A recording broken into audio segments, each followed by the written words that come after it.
Alors bonjour les Wailing Trees, bienvenue sur la web TV du Reggae Sunska pour Salut, cette Johanna. 19e édition. Salut. Bon alors vous sortez de scène pour la deuxième fois au Reggae Sunska, comment ça s'est passé? Comme une deuxième fois.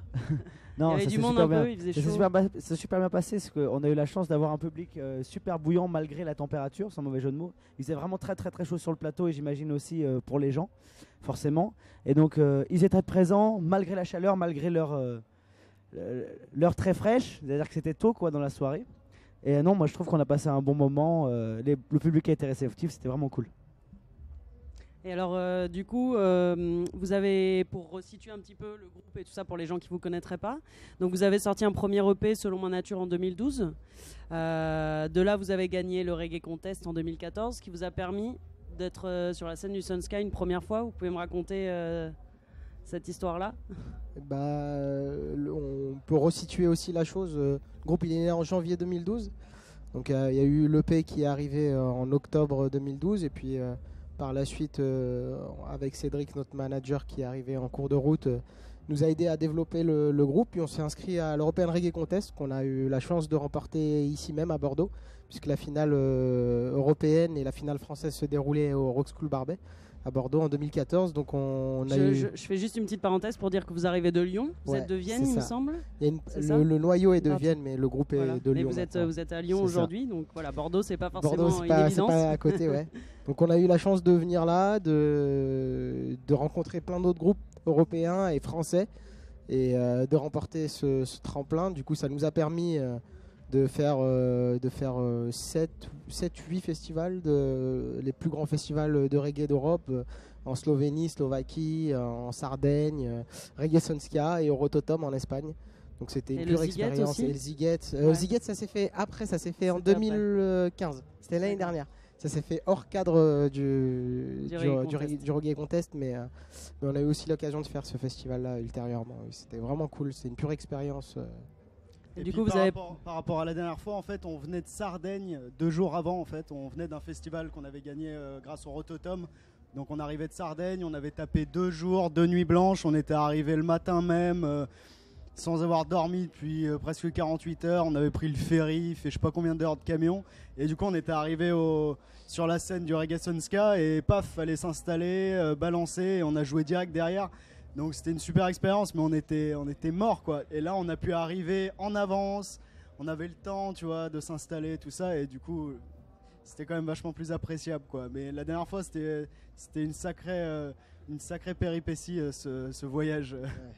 Bon, au moins vous avez pas eu le temps de stresser avant de monter sur scène quoi. Ah ouais là. Pas le temps. Et du coup vous avez partagé les scènes avec des gros artistes aussi, Lee Scratch Perry, Laurie Neal, Dubbing, Naman, Bigarinx. Est-ce que du coup vous avez eu l'occasion de rencontrer ces artistes-là, de partager des moments avec eux, pourquoi pas éventuellement peut-être des projets futurs, des choses? En fait au début du groupe justement on avait enregistré une maquette, 2 titres qu'on avait fait un peu comme ça, tu vois, homemade, à la maison, voilà, sans prétention, tout ça. Et en fait Dubbing sont de Saint-Etienne, nous on est de Lyon. Et à une fête de la musique, on leur avait donné un CD gravé de cette maquette, comme ça, tu vois. Et en fait, à notre grande surprise, ils ont kiffé. T'as Dubbing, Zigo le batteur, il nous a écrit le soir même. Ah putain, c'est dommage, il n'y a que 2 titres et tout. Donc du coup, on a fait la connexion avec eux comme ça. Et ils nous ont vraiment aidés, en fait. Ils nous ont pris sur plusieurs premières parties. Et puis, ils nous aident vachement sur plein d'aspects. Voilà, c'est un peu les grands frères qui nous guident. Sinon, on a partagé la scène aussi avec d'autres artistes. Et la connexion se fait bien à chaque fois, mais gros big up spécial pour Dubbing parce que voilà, c'est vraiment des artistes qui ont encore les pieds sur terre et qui aident les jeunes groupes à émerger. Et dans ceux que tu as cités, il y a Naman aussi. Enfin, il y a Danakil, évidemment, plein, tous les gros. On a eu la chance de vraiment partager des scènes, d'avoir des moments privilégiés. Et Naman, pour le coup, on l'a vu faire des sound systems, on l'a vu faire les trucs, et on a vu le truc grandir et tout, en même temps qu'un peu nous on débutait vraiment le tout début du groupe. Et du coup, il y a une espèce d'histoire que quand on se croise, tu vois, il y a une espèce de truc aussi très, très cool, mais c'est malgré tout ce qu'on peut dire. Dans le reggae, il y a un truc très positif. Là, on revient des loges, on a croisé plein de gens qu'on connaissait, d'autres groupes, d'autres projets, et puis comment ça va depuis la dernière fois et tout. Donc, c'est vraiment un truc très, très gratifiant d'être reconnu par les pairs. Et en plus, humainement, ça se passe trop bien, donc on est vraiment content, quoi. Et du coup, par contre, vous n'avez pas eu la chance de croiser Dubbink. Vous êtes arrivé aujourd'hui, vous, en fait. Ouais, on arrive Vous aujourd'hui. étiez là vendredi, Et ils nous ont ouais. souhaité bon courage quand même. Ah, cool. Bon, alors du coup, si on parle un peu de ce premier album, parce qu'on verra après qu'il y a des choses qui vont naître dans pas si longtemps que ça. Donc c'est 14 titres, c'est des textes principalement en anglais. Est-ce que c'est... Pourquoi les faire en anglais? C'est un choix? Il y a un titre en français? Alors, du coup, ouais, j'écris majoritairement en anglais, mais c'est en fonction de l'inspiration qui me vient. Pour le prochain album, par exemple, j'en aurai un peu plus en français que pour le premier album. Mais c'est parce que, en fait, pour faire très simple, de manière générale, les textes en anglais, c'est des choses qui ont plutôt tendance à parler de sujets pas pragmatiques du tout, de l'ordre des idées, des concepts, comme des idées très larges, la liberté, la vie, la mort. Et en français, ça sera des choses qui seront en rapport avec notre réalité directe, les choses qu'on vit en français, en fait. Je dis pas que quand je pense à la liberté, j'y pense en anglais, mais c'est que l'anglais permet une certaine, pas légèreté de ton, mais le sens, le mot, à quelque chose de beaucoup moins percussif qu'en français, par exemple. Et donc ça permet de parler de manière beaucoup plus générale, universelle et globale. Alors que dans le français, il y a quelque chose de très terre-à-terre. Et d'ailleurs, le morceau de The World Go Round qui est en français, c'est Qui sont-ils? C'est un morceau qui parle d'hommes politiques. Donc c'est vraiment une réalité, c'est vraiment quelque chose, dès qu'on regarde un peu les réseaux sociaux, qu'on regarde la presse, on est confronté directement à ça dans notre réalité en tant que Français, quoi. Donc voilà, c'est pour ça que ce choix est fait comme ça. Alors du coup, ça me donne envie un peu de basculer sur vos origines un peu métissées, vos origines musicales. Parce que du coup, ce titre-là, c'est un titre un peu salsa. Mais du coup, c'est quelque chose qui est assez visible, ce métissage dans l'album, avec voilà, des choses, une valse, du dancehall, du rock, du roots, même de l'acoustique. Ça, c'est quelque chose de particulier, quoi. Ça se voit pas beaucoup. C'est quelque chose qu'on avait vraiment envie de représenter à travers notre musique. Comme on le dit un peu sur scène, on est 7 musiciens différents, avec 7 origines plus ou moins différentes, cette origine musicale aussi différente.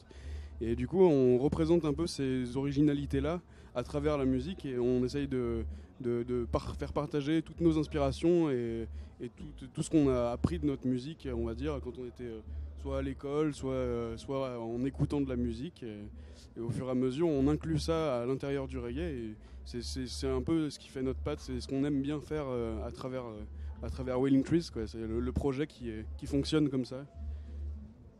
Alors du coup, juste pour faire une petite incursion revenir un petit peu sur les textes, je pense que je voudrais juste reparler un peu du titre éponyme qui invite à la joie, au sourire, à la réflexion. Du coup, c'est quelque chose d'un peu symbolique par rapport au message que vous voulez délivrer. The World Go Round. Ouais. Bah déjà, en fait, c'était intéressant de parler du monde parce qu'on s'imaginait un peu nos 14 titres comme 14 continents d'une certaine manière. Et même des idées de visuels qui ont été faites à l'époque par rapport à ça. Pas forcément sur le papier, mais il y a eu des idées qui ont été émises, évoquées. Et The World Go Round, c'est un peu constat amer d'un côté, et de l'autre côté, l'idée de se dire qu'un monde meilleur est possible. C'est-à-dire que l'évidence, la première chose qu'on voit de manière très brutale dans la vie tous les jours et partout, dans la presse notamment, c'est que le monde va mal. Mais l'idée de se dire que le monde va mal ne veut pas nécessairement dire que le monde est fini. Le monde continue de tourner rond, et c'est le jeu de mots d'ailleurs qu'il y a dans le titre et qu'on peut trouver sur la pochette d'album. The World Go Round, qui veut dire le monde tourne rond, et The World Go Wrong, le monde tourne mal. Et wrong est barré, dans l'idée où on veut pas du tout se laisser aller au pessimisme.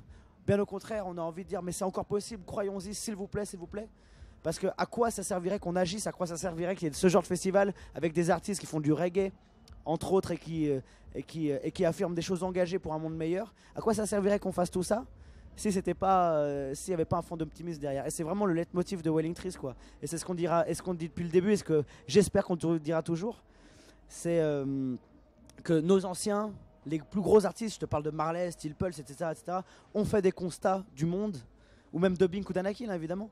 Et que nous, à partir de ces constats, on n'a pas envie d'avoir de redondance, on n'a pas envie de répéter ce qui a déjà été dit, parce que tout a déjà été très bien dit, mais trouver ce que nous, quelles sont pas forcément les solutions qu'on peut apporter, parce qu'on n'a pas du tout cette ambition-là, mais plutôt quelle est la question qu'on pourrait poser, qui nous permet tous ensemble, avec le public, d'atteindre cet objectif, en fait. D'atteindre cette espèce d'utopie, si tu me permets l'expression. Bon alors, c'est bientôt la fin de l'interview. On va parler quand même rapidement de l'album qui se prépare, du nouvel album. Donc j'ai cru comprendre que vous partiez en enregistrement en septembre. Moi j'ai une petite question quand même qui me trotte dans un premier temps. C'est est-ce que vous allez l'enregistrer de la même manière que le premier pour avoir ce rendu un peu vivant, c'est-à-dire enregistrer avec des instruments un peu vintage, enregistrer en simultané les instruments, enfin avoir ce principe d'enregistrement. Vous allez rester sur cette même base ou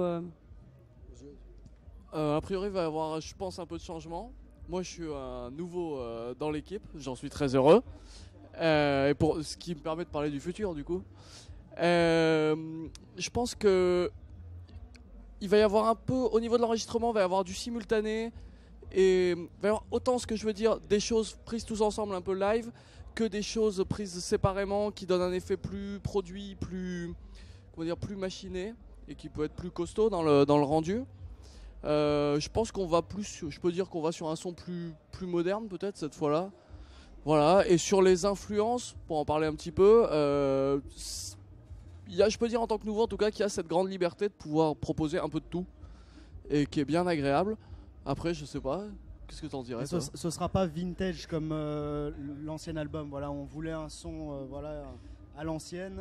Là, on va vraiment partir sur le son, voilà, les gros sons reggae, voilà, moderne que voilà, plutôt grosse prod. Voilà, c'est plus, on veut sur un son, voilà, qui tape plus que sur l'ancien. Ce sera vraiment différent au niveau du son. Et alors du coup, vous avez testé 2-3 morceaux de ce nouvel album sur scène. Comment c'est reçu par le public? Ben, j'ai envie de dire que pour l'instant, ça a bien fonctionné. C'est plutôt encourageant. Grâce à ça, on arrive à voir ce qui fonctionne et ce qui ne fonctionne pas. Après, un morceau live, c'est pas forcément un morceau d'album, etc. Dans ce prochain album, il y aura des morceaux qui seront très axés sur l'écoute, c'est-à-dire des longs morceaux qui peuvent être calmes, etc. Et alors que le live, pour l'instant, Wing Freeze aujourd'hui, c'est beaucoup d'énergie. Donc on a essayé de tester les morceaux énergiques. On a vu que ça fonctionnait, que derrière il y avait un répondant. Et donc voilà, maintenant on va falloir le tester réellement en studio. Continuez à tester ces morceaux. Voilà. Bah, merci beaucoup en tout cas. Bonne route à vous. Merci à toi. Bonne continuation et à Merci. une prochaine fois ici. Salut. Yeah.